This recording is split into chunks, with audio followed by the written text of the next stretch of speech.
네, 이어서 뉴스이데이 시간입니다. 영남일보 전준혁 기자와 함께합니다. 어서 오세요. 네, 안녕하십니까?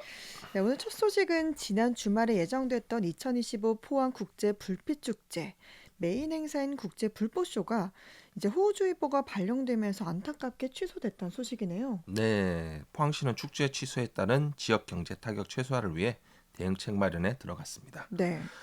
포항시가 주최를 하고 포항문화재단이 주관한 2025 포항 국제 불빛 축제는 지난 14일 날 포항문화 불빛 라이트웨이를 시작으로 포문을 열었으며 음, 20일과 21일 메인 행사를 끝으로 종료될 계획이었습니다. 네.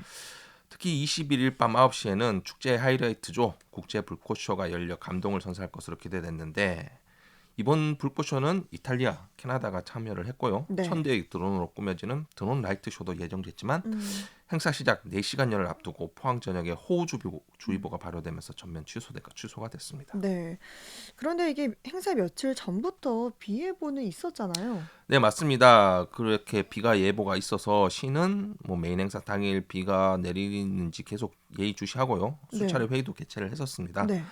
이를 바탕으로 관계기관 합동, 종합상황실 운영, 교통주차 관리, 응급 대응체계 마련, 해상 안전점검 등 전방위적 대응을 사전에 준비를 했었긴 한데요. 네. 근데 하지만 호우주의보 발효 후 축제 현장 접근을 위해서 계단 및 경사로를 이용을 하는 음, 위험성이 있고요. 좀 네. 미끄럽잖아요. 네. 그리고 행사장 내 일부 구간이 또 침수가 일어나고 해서 관람객 안전 우려가 커지면서 불가피하게 프로그램을 음. 중단하게 됐습니다. 네. 뭐 포항 시민들은 물론이고 불빛 축제를 관람하기 위해서 포항을 찾은 많은 관광객들의 실망감 정말 컸었거든요. 네, 이게 이제 온라인상에서 불만이 정말 폭주하는 모습이었는데 이게 행사가 연기된 것도 아니고 아예 취소가 된 거잖아요. 네, 근데 오는 10월에 이제 에이펙 정상회의와 연계한 불빛쇼에 활용하는 방안 이것도 하고 있다고요? 네, 맞습니다. 이와 관련해서 포항시 관계자는 안전을 최우선으로 고려한 결정이었던 만큼 네. 이해를 부탁드린다라고 말하면서 음. 하반기쯤에 시민과 관광객의 만족도를 높일 수 있는 축제로 다시 보답하겠다 이렇게 말했습니다. 네. 아직 확정은 아닌가 보네요. 네, 불빛 축제를 안 보고 지나가긴 참 많이 아쉬우니까 10월이라도 꼭 볼 수 있었으면 좋겠습니다. 네, 이게 불빛 축제를 위해서 사놓은 폭죽 있잖아요. 그러니까 그렇죠. 그거를 어떻게든 활용을 해야 되니까 네. 불꽃을 하지 볼 수는 않을까 있지 않을까 싶습니다. 기대가 네. 됩니다. 다음으로는 포항시 의회가 행정사무감사를 진행 중인데요. 어떤 문제들이 지적됐는지 궁금하네요. 네, 지난 16일부터 19일까지 진행된 이번 감사에서 의원들은 시정 전반에 걸쳐 심도 있는 점검을 진행을 했습니다. 대표적으로 자치행정위원회는 포항시의 낮은 청렴도 평가를 지적을 하면서 특단의 대책을 강구할 것을 주문을 했는데요. 네.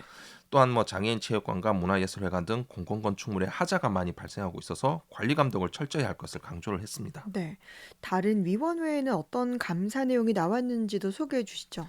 네, 다음으로 경제산업위원회에서는 포항 테크노파크가 본래의 목적에서 벗어나 사무의 위탁 처리 기관으로 전락했음을 꼬집고요.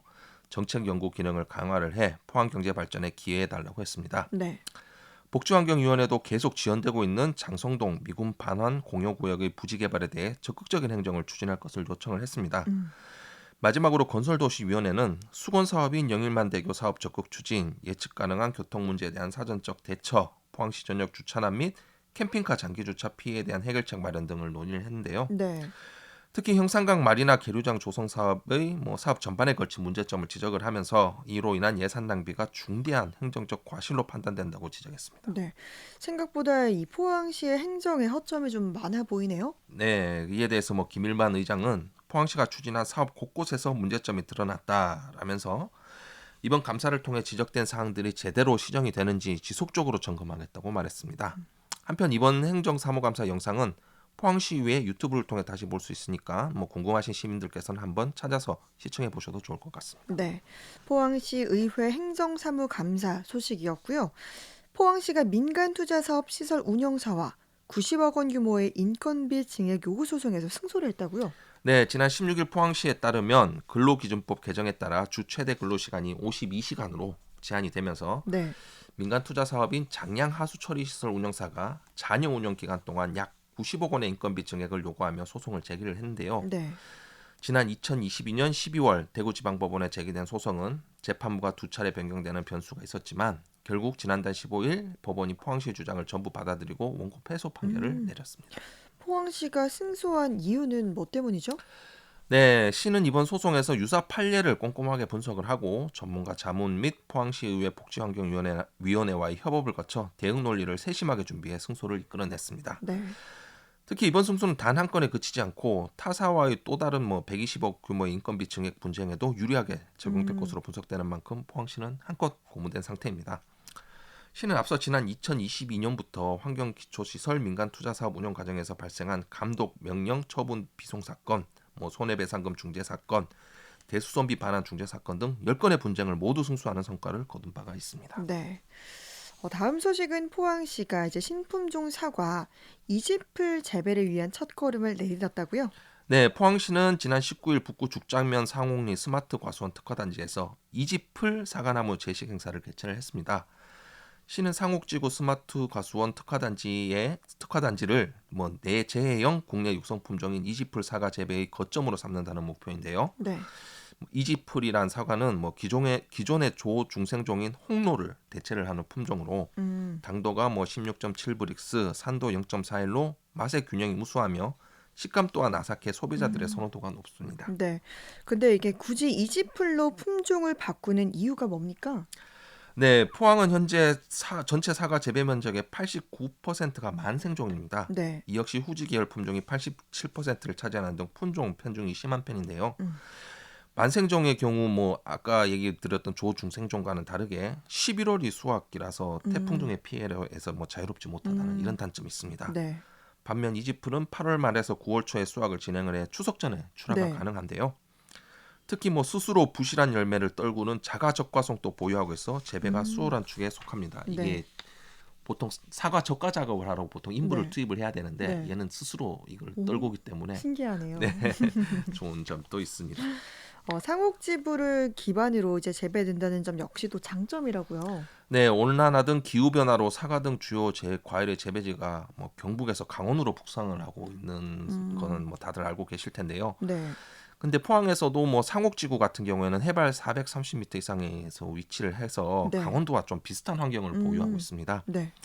그렇기 때문에 사과가 앞으로 북상을 하더라도 상옥지구는 비교적 여기에서부터 자유롭다 음, 이런 생각을 하고 있는 건데요. 네.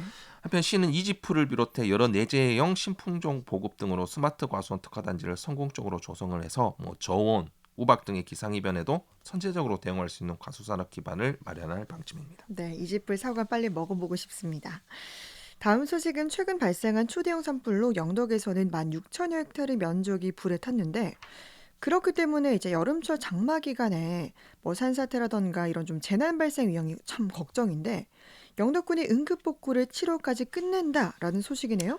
네, 영덕군은 앞서 지난 4월에 산불 피해 지역 경사면에 대한 전수조사를 거쳐서 산사태와 비탈면 토사 유출이 우려되는 지역에 대한 조사를 끝냈습니다. 네. 현재까지 산불 피해 지역의 위험목 1,800여 구를 제거를 하면서 민가 인근의 위험한 경사면 8개 지구에도 응급복구를 마친 상황인데요. 네. 또한 약 90곳의 피해 지구를 대상으로는 복구 및 재생 사업과 마을 기반 조성 사업, 사방 산사태 예방 사업을 추진 중이거나 이미 완료를 했습니다. 네. 이 가운데 산불 피해가 심한 83개 지역의 산사태 예방 사업은 오는 7월 말까지 음. 완료를 할 계획입니다. 네. 아무래도 이 산불로 나무가 불에 타면서 이제 민둥산이 된 산들 여기에 산사태 위험이 가장 좀 신경 쓰일 것 같아요. 네, 맞습니다. 나무가 없을 없으니까. 때 비가 많이 내리면 네. 이렇게 또 산사태가 위험이 크잖아요. 네. 그래서 영덕군은 특히 경사가 심한 지역에 신경을 많이 네. 쓰고 있습니다. 영덕군 관계자는 재난 발생에 대비해 긴급 재난 문자 마을 방송은 물론 재난 방재단, 마을 순찰대 등을 적극 활용해 인명 피해가 없도록 최선을 다할 계획이라고 말했습니다. 네. 영덕 소식에 이어서 경주 소식 살펴보겠습니다. 경주에는 지역 화폐 경주페이의 월 충전 사용 한도가 기존에는 40만 원이었는데 이게 70만 원으로 확대가 됐다고요. 네, 인센티브 한도도 함께 늘어서 시민 혜택이 크게 늘어날 전망입니다. 네. 경주시는 지난 18일부터 경주페이 월 한도를 상향 조정하고 사용액의 7%를 캐시백으로 지급을 하고 있습니다. 네. 이에 따라 시민 1인당 매월 70만 원 사용 시 최대 4만 9천 원을 돌려받을 수 있게 됩니다. 음. 오는 10월에는 에이펙 회의 개최를 기념해 한시적으로 캐시백 비율을 10%로 올리며 오. 이 경우 월 최대 7만 원까지 환급이 됩니다. 그렇군요. 경주페이라고 하면 이게 선불 충전식 카드형 지역 화폐죠? 네, 맞습니다. 시내 17,547개 가맹점에서 사용할 수 있고요. 네. 올해 5월 말 기준 누적 발행액은 640억 원, 오. 사용액은 639억 원에 달하고 있습니다. 뭐 거의 다 사용을 했습니다. 그러네요. 네. 등록 카드 수는 19만 2,022장으로 지금까지 누적된 캐시백 지급액은 53억 원으로 집계가 됐습니다. 음. 경주시는 이번 조치를 통해 하반기 월 평균 사용액을 226억 원으로 끌어올리고 올해 말까지 누적 발행액 1,350억 원 달성을 목표로 하고 있습니다. 네. 준하경 시장은 경주페이는 시장 경제 선순환을 이끄는 중요한 수단이라고 말하고 음. 이번 한도 확대가 소비 활성화와 소상공인 지원에 실질적인 도움이 되길 바란다고 밝혔습니다. 네. 경주에 이어서 울릉 소식인데요.